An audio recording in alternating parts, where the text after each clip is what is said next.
Sharadainam. A very good evening to one and all. Respected Managing Director Ramesh Babu Garu, Chairman of the school, group of schools, and my dear friend Principal Ramachari Garu,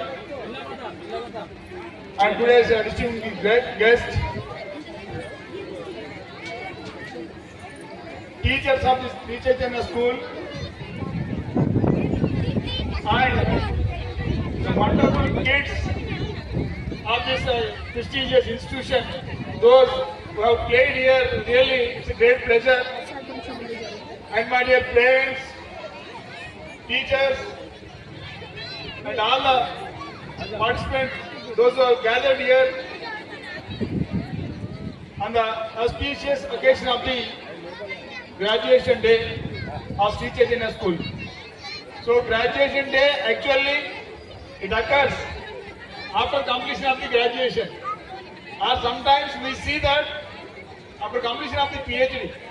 So I have completed PhD. I didn't take the kind of certificate by wearing such a coat, but I felt very happy. Like wonder kids are taking certificates and by wearing a cap, graduation cap. So really, it's a great moment and a pleasure to see the wonder kids.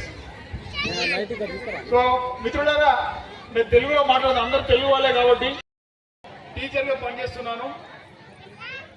టీచర్గా పనిచేస్తూనే నా అభిమతం ఏంటంటే నేర్చుకోవడం నాకు జీవితం, చదువు చెప్పడం నా యొక్క passion. Learning is my life and teaching is my passion. So why I am telling myself one bit, it's a kind of not a boosting myself. చదువు చెప్తూనే చదువుకుంటూ నిత్య విద్యార్థిగా ఉన్నటువంటి అందరూ కూడా పిల్లల యొక్క సమగ్ర మూర్తిమత్వం అంట. మూర్తిమత్వం అంటే నేను వేసుకున్న సూటు బూటు కాదు, మన బిహేవియరల్ ఆస్పెక్ట్స్ అంటే పిల్లల ప్రవర్తన ప్రతి అంశంలో ఎలా ఉందని, అంటే మానసికంగా, శారీరకంగా, భావోద్వేగం. కొంతమంది పిల్లలు ఊరికనే ఏడుస్తారు. ఈరోజు కార్యక్రమానికి మరి ముఖ్యంగా ప్రీ ప్రైమరీ స్కూల్ కంప్లీట్ చేసుకొని గ్రాడ్యుయేషన్ డేకు వెళ్తున్నటువంటి మన చిన్నారి బాలబాలికలందరికీ కూడా హృదయపూర్వక శుభాభినందనలు మరి శుభాకాంక్షలు తెలియజేస్తూ, వారికి భవిష్యత్తులో మంచి విలువలతో కూడినటువంటి ఉన్నత విద్యను పొంది ఈ దేశం గర్వించే బిడ్డ